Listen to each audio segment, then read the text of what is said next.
Wanti baay'ee nama ajaa'ibu isuma obboloonni keenya musliimaa baay'een isaanii islaamummaa keessatti dubartoonni mirga addaa qabdii waan isaan jedhanidha. Mirgi addaa kun inni kan jedhu ani dubbisee qoradhee dadhabe. Mirgi addaa isaan jedhan tarii isa dhiirri tokko dubartoota 2, 3, 4 fuudhuu danda'udha yoo ta'e naaf hin galle. Yookiin immoo irra caalmaan jahannamaa dubartoota ta'uusaa isan Muhammad dubbatudha yoo ta'e naaf hin galle. Yookiin immoo dubartoonni sammuun isaanii hir'uu akka ta'e ragaan dubartoota lamaa hanga dhiira tokkoo akka inni ta'e isanni kaasudha yoo ta'e naaf hin galle. Sababni isaa dhiirri tokko dubara 2, 3 fuudhuu danda'a, 4 fuudhuu danda'a jechuun in fact kuni mirga miti. Yookiin mirga jechuu yoo hin beektan ta'e hin beeku malee jechuudha. Mirga jechuun namni walqixxee ilaalamuu danda'a yoo ta'edha. Isinii galee mirga jechuun namni tokko walqixxee ilaalamuu danda'a yoo ta'edha. Akkuma dhiirri tokko dubartii tokko wajjiniin jiraachuuf fedhii qabu, akkuma dubartiin tokko immoo akkasuma dhiira tokko wajjiniin jiraachuuf fedhii qabdi. Kanarra darbee garuu dhiirri tokko dubartii hedduu ishee irratti akka fuudhu dubartiin fedhii hin qabdu. Dubartoonni islaamummaa keessa jiran baay'een isaanii dhimma kanarratti jibba guddaa qabu. Sababni isaa abbaan manaa isaanii gaafa haati manaa dabalataa dhufte yaadni isaa bakka lamatti hirama waan ta'eef. Yeroon isaa bakka lamatti hiramaa, qabeenyi isaa bakka lamatti hiramaa, yaadni isaa bakka lamatti hiramaa, jaalalli isaa bakka lamatti hiramaa. Kanaafiyyuu dubartiin akka ishee irratti fuudhamu hin jaalattu jechuudha. Sababni isaa fedhiin ishee eegamaa jiru waan ta'eef.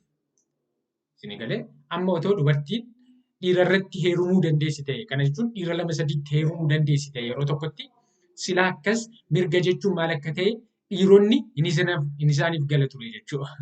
Garuu wanta akkasii dubartootaaf hin eeyyamamu. Dhiiraaf garuu ni eeyyamamu. So kun waa'ee mirgaa gaaf kaasan maal jechuu akka ta'e naan galle jechuudha. Naan galle. Kun sirrii miti. Kun fedhii dubartootaa eeguu hin fakkaatu. An garuu wanti addatti iyyuu anaan akka namni kamiyyuu akka irratti ilaalu akka yaadu na taasise maanni rukutuu dandeessaa kan jedhudha.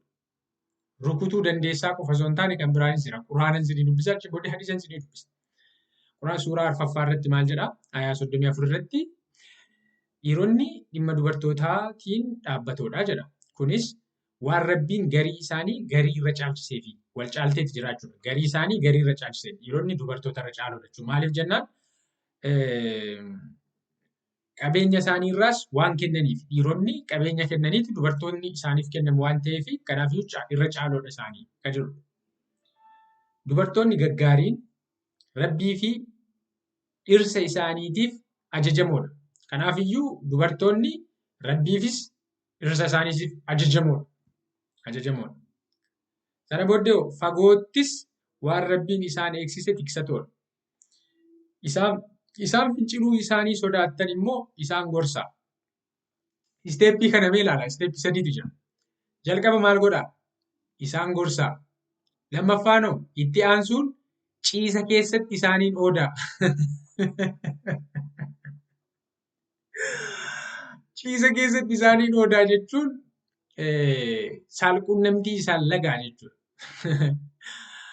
Fedhii isaanii hin guutiinaa jechuudha.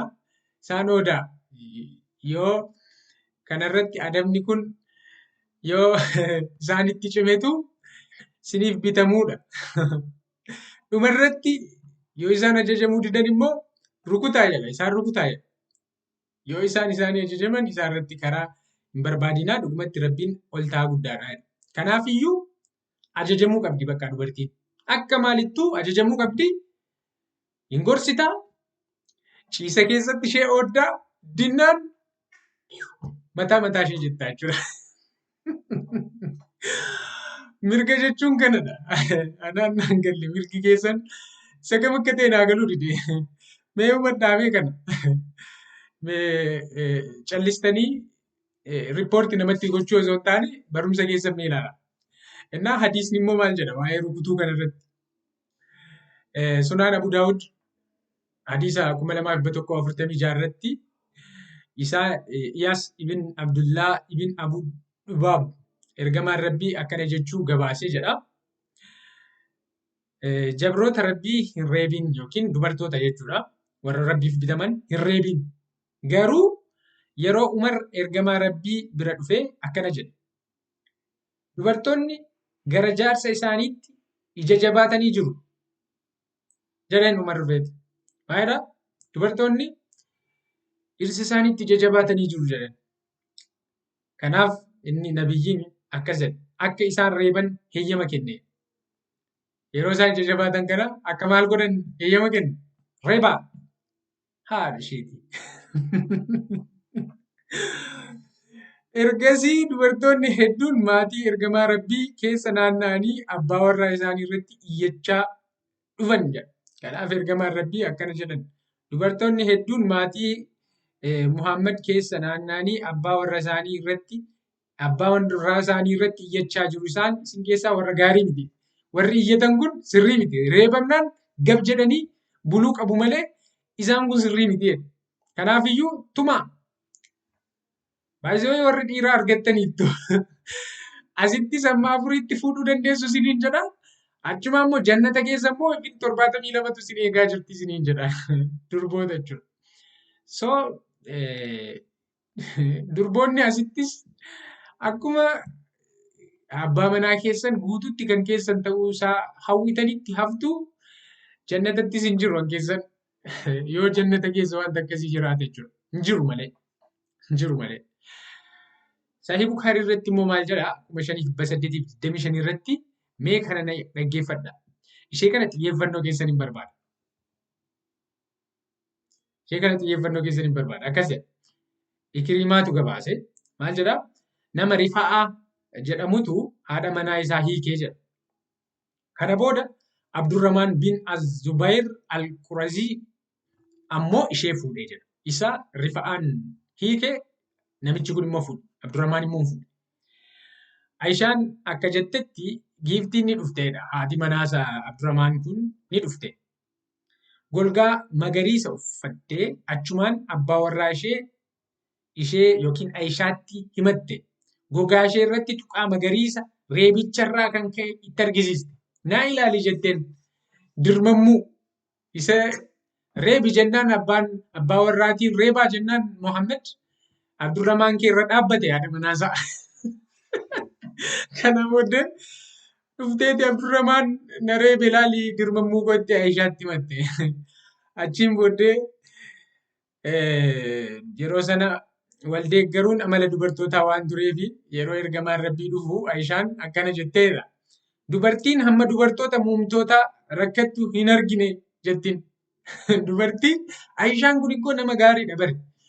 Daa'ima waan taateef isheen dubbii keessa qabachuun beektu. Rabbi ishee haa guddisu malee. Innaa dubartiin akka dubartoota musliimaatti miidhamaa jirtu ani takkaan agarreette. Booddee dhuguma miidhamaa jirtu immoo dubartoonni. Dhugaa baay'ee miidhamaa jirtu ilaalaa malee. Garuu waan jettan dhabdanii marakkachaa jirtu malee. Ilaa gogaan ishee uffata ishee caalaa magariisaa jetteen. Abdurrahman haati manaa isaa gara nabiyyi akka deemte yommuu dhagahu haadha manaa biraa irraa ilmaan isaa lamaan waliin dhufe. Isheenis Rabbiin ani badii tokkollee isarratti hin hojjenne garuu inni humna hin qabnee fi akka kanaa naaf bu'aa hin qabu jette. Cinaacha uffata ishee qabattee argisiiftee jira. So maal jettii Abdurrahman kuni galgala intinii irrattis rakkina qaba fakkaata. Innaa itti himatte jechuudha. Isheen hin sobdii jedheen Abdurrahman. Sana booddee ergamaan Rabbii yoo akeekni kee akkas ta'e yoo Abdurrahman si waliin saalqunnamtii saalaa raawwate malee Rifa'aa irraa deebitee fuudhuun kee halaala ta'uusaa beeki jedheen. Maal jedhee Abdurrahman yoo saalqunnamtii sirratti raawwate malee deebitee Rifa'aatti heerumuu hin dandeessu jedheen. Waan kana xiyyeeffannoon keessa galchaa. Achiin ergamaan Rabbii ijoolleen dhiiraa lama Abdurrahman waliin argee isaan kun ilma keeti jedhe. Irratti Abdurrahman jedhe. Nabiyyiin ati waan jettu akka inni humna hin qabne himattuu garuu Rabbiin biratti ijoolleen dhiiraa kun akkuma korma fakkaattu isa fakkaata jedhee. Kanaafiyyuu gatii dhabsiise jechuudha himannaa ishee. Reebbichi midhaaniin gatii dhabe jechuudha. just dhageessaniitu. Kami mirgi dubartootaa? Kami mirgi dubartootaa? Eessa jira mirgi dubartootaa? Bari gaa'illi babbadee jira bari. Namoonni baay'een dhimma gaa'ilaa keessatti rakkachaa jiru. Islaamummaan dhimma gaa'ilaatiif waan addaati. Eessatti waan akka islaamaa? Don't lie. Hin sobiinaa. Hin sobiinaa. Wanti akka islaamummaa keessatti gaa'illi babbadee jiru yoo hin jiru. Dhuguma isinitti hima. Gaa'illi akka malee hiikamu waldiiggaan gaa'ilaa kan inni jiru eessatti iyyuu miti islaamummaa keessatti. Isuma dhugaa haasa'u. Gaa'illi waaqni hin jaalanne kan inni jiru achuma keessatti. Sagaagalummaan akka malee kan inni jirullee achuma keessatti. Isuma dhuguma isiniin jedha. Innaa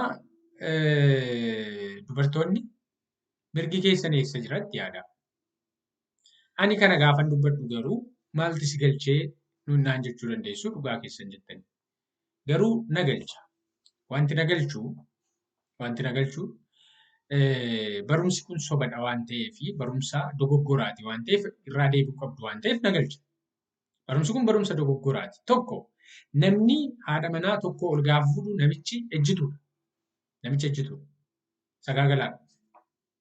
Lama namni tokko jannata keessatti haadha manaa qabdaa jedhee gaafas barsiisu namichi kun barsiisa sobaati.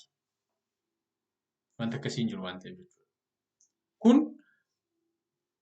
abjuu halkan namni hirriba keessa ciisee abjootudha yoo ta'e malee namni hirriba keessa iyyuu 72 lakkaawwateen abjootu. Maal 72 gabaadha moo?